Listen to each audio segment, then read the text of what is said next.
Hello दोस्तों, नमस्कार। Exist academy के यूट्यूब चैनल पर आप सभी का हार्दिक स्वागत एवं हार्दिक अभिनंदन है।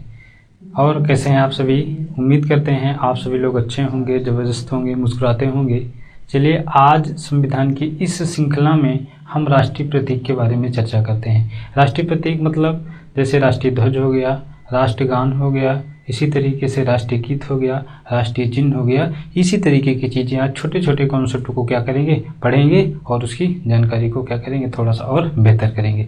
चलिए शुरुआत करते हैं। आज क्या राष्ट्रीय प्रतीक, राष्ट्रीय प्रतीक में सबसे पहले क्या पढ़ेंगे, राष्ट्रीय ध्वज। चलिए, राष्ट्रीय ध्वज सबसे पहले पढ़ते हैं। क्या राष्ट्रीय ध्वज, राष्ट्रीय ध्वज सबसे पहले क्या पढ़ते हैं हम लोग? सबसे पहले पढ़ते हैं राष्ट्रीय ध्वज। राष्ट्रीय ध्वज क्या है? राष्ट्रीय ध्वज तिरंगा, राष्ट्रीय ध्वज तिरंगा। बातें समझ में आई?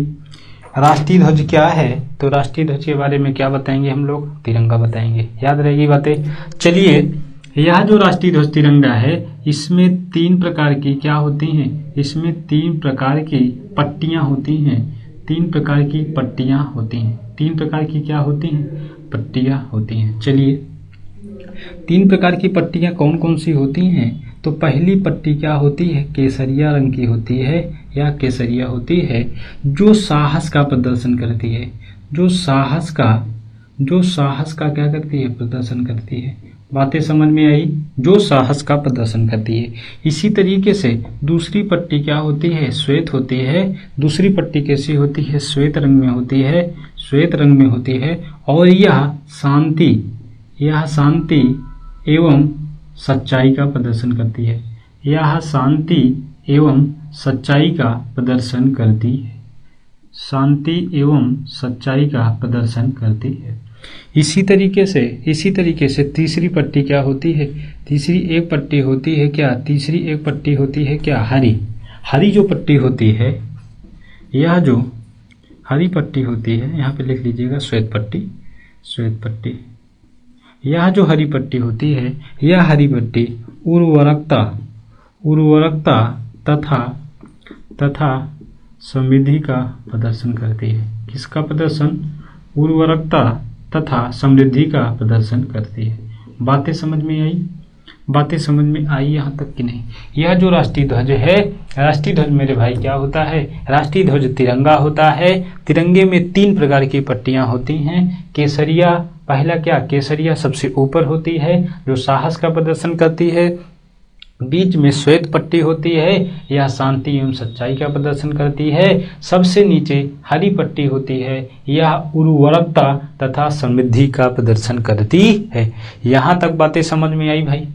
यहाँ तक बातें समझ में आई हो तो चलिए अब आगे चलते हैं। यह जो आपकी दूसरी पट्टी है, श्वेत पट्टी। दूसरी पट्टी जो है श्वेत पट्टी है, यह कहाँ पे है? सबसे बीच में। यह सबसे बीच में है, तो श्वेत पट्टी में सबसे बीच में एक नीला क्या होता है? एक नीला क्या बना होता है? एक नीला चक्र बना होता है। श्वेत पट्टी में एक नीला चक्र बना होता है, जिसमें 24 तीलियां होती हैं। क्या होती हैं? जिसमें 24 तीलियां होती हैं। यह जो नीला चक्र है, जिसमें 24 तीलियां हैं, यह कहाँ से लिया गया है? तो यह लिया गया सारनाथ स्थित अशोक के सिंह स्तंभ।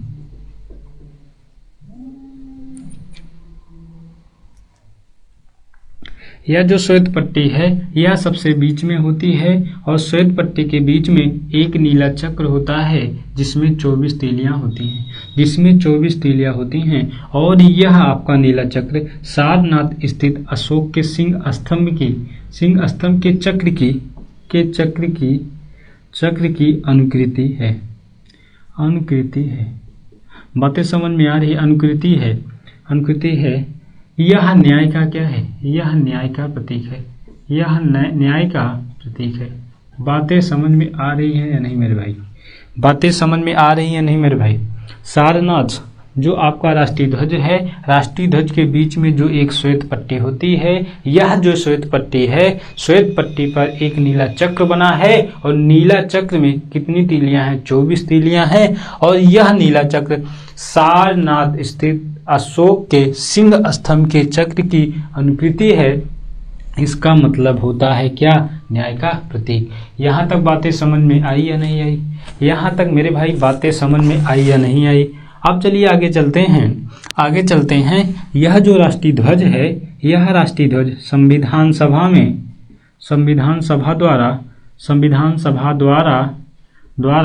राष्ट्रीय ध्वज को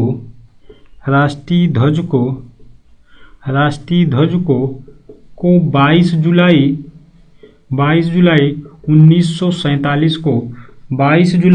1947 को स्वीकार किया गया। 22 जुलाई 1947 को क्या किया गया? स्वीकार किया गया। मेरी भाई बातें समझ में आई? यह जो तिरंगा है, यह राष्ट्रीय ध्वज है। संविधान सभा द्वारा राष्ट्रीय ध्वज को 22 जुलाई 1947 को क्या किया गया? स्वीकार किया गया। यह जो आपका राष्ट्रीय ध्वज है, राष्ट्रीय ध्वज को पिंगली वेंकैया द्वारा बनाया गया था। पिंगली वेंकैया द्वारा बनाया गया। किसके द्वारा बनाया गया? पिंगली वेंकैया के द्वारा बनाया गया। याद रहेगा मेरे भाई। यहाँ तक किसी को कोई प्रॉब्लम? राष्ट्रीय ध्वज को कौन बनाया था? तो पिंगली वेंकैया के द्वारा बनाया गया था। जबकि यह जो राष्ट्रीय ध्वज है, इसको संविधान सभा में प्रस्तुत कौन किया? तो राष्ट्रीय ध्वज को संविधान सभा में हंसा मेहता द्वारा प्रस्तुत किया गया।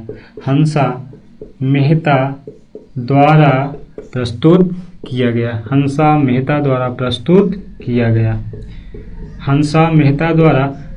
किया गया। यह जो तिरंगा है, यह जो राष्ट्रीय ध्वज तिरंगा है, यह तिरंगा आयताकार है। यह तिरंगा कैसा है? यह तिरंगा आयताकार, मतलब इसकी लंबाई और जो चौड़ाई है, इसका जो अनुपात है, यह 3:2 है। बातें समझ में आई गई मेरे भाई? बातें समझ में आई? यहाँ तक किसी को कोई दुख तकलीफ मेरे भाई नहीं होनी चाहिए। आप किसी भी प्रकार के यदि वनडे एग्जाम ले रहे हैं तो यह सारे वनडे एग्जामों के लिए ये सारे इम्पोर्टेंट फैक्ट्स हैं, लिखे हुए हैं। आपके हर एग्जामों के लिए यह क्या होगा? सहायक सिद्ध होगा। बातें समझ में आई मेरे भाई? आगे चलते हैं। देखिए एक गीत है आपका, कौन सा? एक गीत आपका कौन सा है? झंडा गीत। एक गीत आपका कौन सा है? झंडा गीत। झंडा गीत क्या है? झंडा गीत का क्या नाम है? झंडा ऊंचा रहे हमारा। झंडा ऊंचा रहे हमारा। इसको कौन लिखा था? इसको श्याम प्रसाद गुप्त। इसको कौन लिखा था? इसको लिखे थे श्याम लाल प्रसाद गुप्त। कौन लिखे थे? श्याम लाल प्रसाद गुप्त लिखे थे। बातें समझ में आई भाई? झंडा गीत किसने लिखा? झंडा ऊंचा रहे हमारा, श्याम लाल प्रसाद गुप्त ने क्या किया था? लिखा था। बातें समझ में आई? देखो एक और इम्पोर्टेंट बात मेरे भाई यह है, देखिए सब लोग यार अच्छे से पढ़ाई करो यार। यहाँ पे जो किसी भी प्रकार का यदि कोई डाउट है तो आप लोग कमेंट सेक्शन में जरूर बताएं, ठीक। चलिए अब आगे देखिए, यह जो राष्ट्रीय ध्वज तिरंगा है, इसको शोक के समय, राष्ट्रीय ध्वज को शोक के समय क्या कर दिया जाता है? झुका दिया जाता है। बातें समझ में आई? शोक के मतलब जैसे मान लीजिएगा प्रधानमंत्री की मृत्यु हो जाए, राष्ट्रपति की मृत्यु हो जाए, उपराष्ट्रपति की मृत्यु हो जाए, तो यह चीज़ें क्या है? देश में शोक का समय आ जाता है और शोक के समय राष्ट्रीय ध्वज को झुका दिया जाता है। बातें समझ में आई? एक बार क्विक रिवीजन करते हैं किसका? राष्ट्रीय ध्वज का। यह जो राष्ट्रीय ध्वज है तिरंगा है, इसमें 3 प्रकार की पट्टियां हैं। एक पहली पट्टी क्या है? केसरिया है, जो साहस का प्रतीक है। केसरिया रंग जो है, केसरिया पट्टी साहस का प्रतीक है। जबकि यह जो श्वेत पट्टी है, यह शांति एवं सच्चाई का प्रदर्शन करती है। जबकि मेरे भाई यह जो हरी पट्टी है यह उर्वरकता तथा समृद्धि का प्रदर्शन करती है। यह उर्वरकता तथा समृद्धि का प्रदर्शन करती है। यह जो राष्ट्रीय ध्वज है, यह जो राष्ट्रीय ध्वज है इसकी लंबाई और चौड़ाई का जो रेशियो है यह 3:2 है, 3:2 है। यह जो झंडा गीत है, झंडा ऊंचा रहे हमारा, इसको श्याम लाल प्रसाद गुप्त द्वारा क्या किया गया था, इसकी रचना की गई थी। बातें समझ में आई? बातें समझ में आई? यहाँ से ये सारे इंपॉर्टेंट हैं। अब इसके तरीके से आइए, श्वेत पट्टी जो होती है, श्वेत पट्टी के एकदम बीच में एक नीला चक्र है जिसमें 24 तीलियां हैं।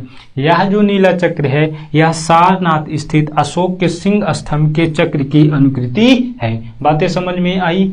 बातें समझ में आई? यह कहाँ से लिया गया? सारनाथ स्थित अशोक के सिंह स्तंभ के चक्र की अनुकृति है। यह इसका अर्थ क्या होता है? इसका अर्थ होता है न्याय का प्रतीक। संविधान